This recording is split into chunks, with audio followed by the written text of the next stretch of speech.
let's go ahead and call the Senate to order. Sergeant Arms will please secure the doors. Members have taken their seats. Clerk will call the roll. Mr. President. All right. The clerk will take the call. With 3 members present, those members present for a pro forma session, the Senate of Maryland is now in session. We will substitute the reading of the invocation from, or substitute from the prior legislative day for today's. Any announcements before we jump in, get started? All right. Then let's go ahead and waive the reading from the prior legislative day. We have several bills, and most importantly, we have the budget bill today being introduced.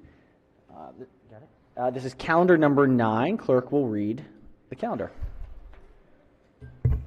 Senate Bill 168, Senator Gazzone, Maryland Developmental Disabilities Council Establishment, Finance.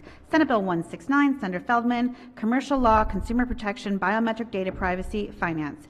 Senate Bill 170, Senator Feldman, Energy, Generation Projects, Required Labor Standards, Finance. Senate Bill 171, Senator Feldman, Private Passenger Motor Vehicle Liability Insurance Enhanced Underinsured Motors Coverage Opt-out Option, Finance. Senate Bill 172. Majority Leader moves so be considered the reading of the bills. Was looking for the budget. It's 182 and 183. 182 and 183 this year. Oh, and 181. 181, 182. Oh, that BRFA is 183. Excellent. All right. Okay. Next we have some bond initiatives. This is calendar number 5. Clerk will read the bond initiatives. Number 1, Senator Lewis Young, Frederick Youth Center, Budget and Taxation. Number 2, Majority Leader Senator moves so be West. considered the reading of the bond initiatives. We have an executive order. This is a message from the executive. Clerk will read the message.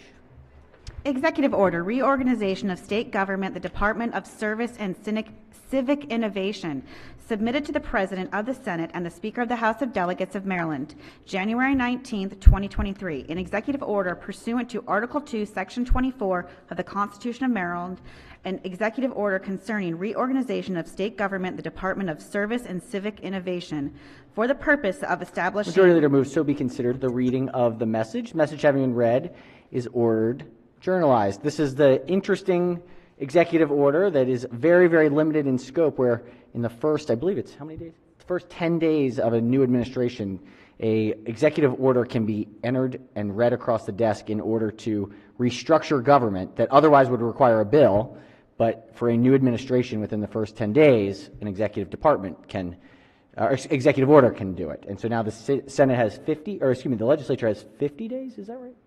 50 days, 50 days to amend, alter, adjust, reject. I don't know if we cannot amend. We can only reject, I believe. In a regular session, reject. So, I think it is, if we do not act, it's like redistricting. If we do not act, it's enabled. So it's either rejected or not. Or I guess we could pass something that is similar. Actually, it's probably almost exactly like redistricting, where if you pass something to substitute it, that would cover it. But interesting little quirk. All right, that does it for work for today. Any notes ahead of the weekend? Yes, Chair recognizes Majority. I'd like to introduce our pages. Please, wonderful. Thank them for their service this week. Wonderful. Okay, we had 4 pages with us this week. We'd like to just thank you for your time and service. Hope you've enjoyed yourselves. We had David Klein from Baltimore County, Towson High School, Henry Miller from Queen Anne's County High School, Ejoa Okra from Montgomery County, Damascus High School, and Manasi Tenakela from Frederick County, Urbana High School. Wonderful. It's been a pleasure. Thank you very much. Thank you so much, Madam Majority Leader. It's been a pleasure having you all, and are you back week 8? Week 8. Excellent. Wonderful. Well, it'll be a little bit different than this week. You all had a good, pretty historic week this week, but you'll see us a little bit more in action next go around. Excellent. Any other announcements before we? All right. Let's do a quorum call before we adjourn. Mr. President. Has everyone recorded their presence? It appears so. Clerk will take the call.